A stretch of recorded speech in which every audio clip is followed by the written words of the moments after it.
Greetings. My name's John Pedersen. I'm the superintendent at the new Underwood School, and today we are going to tape another session with one of our teachers.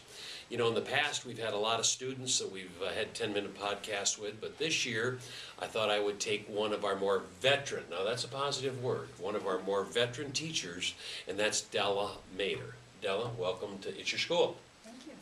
You know, let's start out because I think the public always likes to know who we are and a little bit about us. Why don't you tell us a little bit about you and your background? Okay, I grew up in central South Dakota in a little town called Vivian, South Dakota. And I even know where that's at. Right off the interstate. Yeah, right off the interstate. I got my education at Black Hill State University, and my first teaching job was in Eagle Butte, South Dakota. I was there for 4 years, and we made a move out to New Underwood, and I've been here ever since. How many years have you been here? Do you know? Let's see, I should have figured that out. Yeah, we didn't rehearse anything. This is my 31st year in New Underwood. Really? Yes. Really? That's a long time. Yeah. Now, in New Underwood, you're teaching first grade. Mm-hmm. Have you taught any other grades here? Yes. My first experience in Eagle Butte was second grade, and I actually was hired as the kindergarten teacher when we moved here, which was only part-time at that point, and I taught in the special ed room in the afternoon. So I did that for 1 year, and then the next year, because it used to be combination grades, first and second together, third and fourth, they had a large number in first and second, so that second year I was here, I taught kindergarten in the morning, and then I brought the first graders over and taught everything but language arts in the afternoon. So I did that for 6 years, and then that was when they made the decision to separate first and second, so I moved to first grade then, and I've been just first grade for the rest of the time there. So. Okay. So Della, then you've been around long enough to remember when kindergarten was half days, or did you go all day every other day here? No, we did half day every day. Yeah, and it was a 5-day school week at that time. You know, I remember when all day every day kindergarten came about, and it was slow, I think, to be implemented in all schools. In fact, I think Rapid City just did it here a couple of years ago. Mm-hmm. You know, you're a first grade teacher. Have you noticed the difference in half-day kindergarten with the ability level that they come in? I mean, I would hope you would, but what have you seen? Oh, absolutely. It's teaching first grade, I think, is now, the first grade level has actually moved to kindergarten level because of preschool. So yes, and you know, it's just higher expectations by far. And I've heard that from several elementary teachers, especially lower elementary, that right now the curriculum in kindergarten is what we did years and years ago in first grade. Yes, yeah. You know, now almost all kids come to me reading, and that's probably been in the last 5 years, I would say. Not, you know, maybe half of the kids were reading. Yeah. So now, Della, I've heard that the ability level of students, especially coming into kindergarten, is farther apart today than it's ever been. Where we've got kids that are really coming in advance because of some of the opportunities they've had over some of the kids that maybe don't have some of these opportunities. Are you seeing that carry over even in first grade? You know, or do we catch up in kindergarten? You know, no, I think it takes about, I think research says third grade is about the time when they start to catch up. Okay. So, as far as first grade, probably the biggest thing that I see is kids that have access to books and, you know, different families that maybe started reading from, you know, day one, and then there's kids that don't have that reading at home, parents reading with them and to them. And now keep in mind, I can get by with saying that you're a veteran, that you've taught for a long time, because I've been at it a lot longer than you have, okay? And so I'm a lot older than you are. But with that said, Della, let's talk a little bit about the changes in education. You know, you said 31 years here. What have been the biggest changes to you in education over that period of time? In education overall, or just here in New Underwood? Well, yeah, here let's start out with New Underwood. Okay, well, probably just the amount of kids would be the biggest change. Okay, You know, we were, like I said, there was combination grades, and so, you know, we got to the point where we were big enough to separate those grades out. But probably the next biggest change is technology.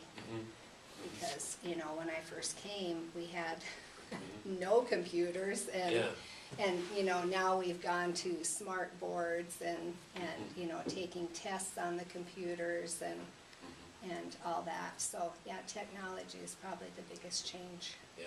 You know, smart boards, we take that for granted now in education. What is a smart board? You know, we got people probably that are watching this and they don't know what a smart board is. Yeah, it's an interactive board, and it hooks up to your computer, so anything that you bring up on the computer, you can Show up on the screen. show up on the screen, yes, and it can be interactive. The kids can actually go up and move things around, and so Okay. it's a teaching tool, And the first graders are using computers in the classroom. yes. What do they do with the computer in the classroom? Skill practice basically is what I do. Okay, We do a unit with, and usually I partner up with a junior high school group. We do, after our animal unit, I have the kids research. They pick a specific book and research. And the kids, the junior high school kids bring their Chromebooks down, and they have to actually, because they have a list of questions that they have to figure out. And the kids will actually help them, show them how to get on the Chromebook and look up the answers, try to find the answers to their questions. you know, I think I've been quite candid on past videos about the positive thoughts I have about the New Underwood School. I know you've got a student or students that help you out, don't you? Erica comes down. Tell us a little bit about the students' involvement. Okay, yes, actually the last 2 years I've had a senior, I've mentored a senior for their senior project. Okay, This year I have Erica Van Huysen, and she's planning on going into elementary education. So she comes down every day and works with my kids, and she's even tutoring one of them after school, and so. Yeah. It's good to have students involved. I Oh, think, you know, I mean, absolutely. they're role models, and I think it helps us immensely. Let's talk a little bit about this. You know, for example, in your room, and I've been in your room several times, it's quite common, in fact, I think we see it in all elementary schools, where they're in little pods, where the desks are together. Now, it wasn't that way when you started out, Well, or was it? yes, you know, actually I've had tables Okay. for all the time that I've been here, so it's almost like a pod. Okay. And we've just actually had the desks in the last couple of years, but I think the desks give the kids a little bit more sense of their own area Okay. compared to a table. So I've really liked the move to the desk compared to the tables.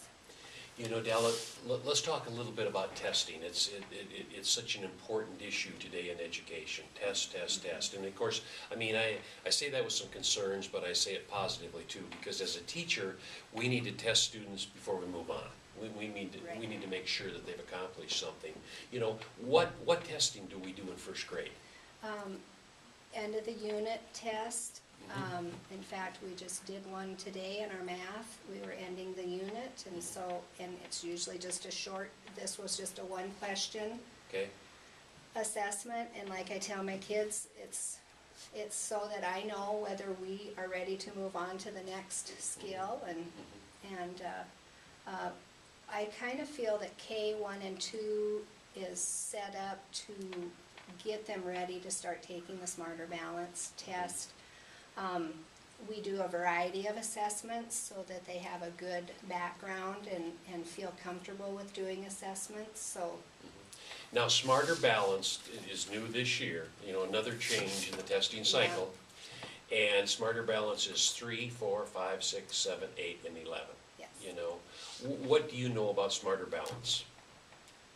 Well, as far as, we don't take the test. No, you don't. So Yeah. maybe it's almost an unfair question, but yet, do you do any comparable testing to Smarter Balance with your kids to see where they're at? You know, my kids, we do accelerated reader in the classroom, and that is all done on the computer. So that's the only assessment that I do on the computer with my kids. Now, when they get to second grade, she actually takes the Reading Street curriculum that we have. You are able to take a computer test at the end of the unit for each one of those, and she actually does that too. So we kind of keep, we keep advancing them to take more tests on the computer so they're more comfortable with it. Okay, okay.